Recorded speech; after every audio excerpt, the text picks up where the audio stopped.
अभ्यास करत असताना एक नैराश्य असतं की आपल्याला नोकरी मिळणार की नाही मिळणार आणि याच भावनेतून शासन कुठेतरी आपल्या मागण्या मान्य करेल, आपल्याला न्याय देईल यासाठी एम-पी-एस-सी करणारे विद्यार्थी पुण्यामध्ये उपोषण आंदोलन जे काय म्हणायचं ते म्हणा करत होते.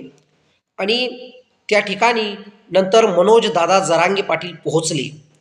मराठा समाजाची मुलं 2-3 मार्कावरून हुकतायत, त्यांना नोकरी मिळत नाहीये, हे मनोज जरांगे पाटलांना चांगलंच ठाऊक आहे.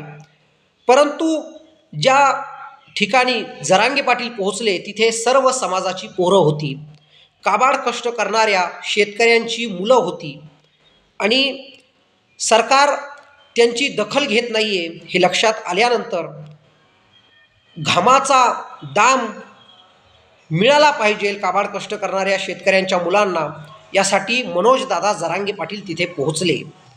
आणि संघर्ष योद्धा, न्याय योद्धा, एक सामाजिक नेते म्हणून निश्चितच जरांगे पाटलांची ओळख आहे. परंतु सर्व समाजाची पोरं जिथे उपस्थित आहे तिथे मनोज जरांगे पाटील पोहोचल्यानंतर एक ऊर्जा निर्माण झाली, एक ताकद निर्माण झाली. आणि म्हणून शैक्षणिक आंदोलनाचं नेतृत्व देखील जरांगे पाटील करताना आपल्याला दिसत आहेत. हेच मनोज दादा जरांगे पाटील यांचं वैशिष्ट्य आहे.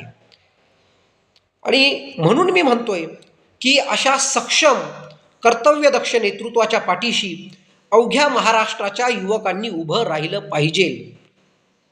आणि त्यासाठीच सरकार, मुख्यमंत्री असेल किंवा कुणी का असेना, त्यांना थेट आव्हान देऊन भिडण्याची क्षमता मनोज जरांगे पाटील यांच्या नेतृत्वात आहे. शासन निश्चितच यावर विचार करेल, हेच मी तुम्हाला सांगतो आणि थांबतो. धन्यवाद.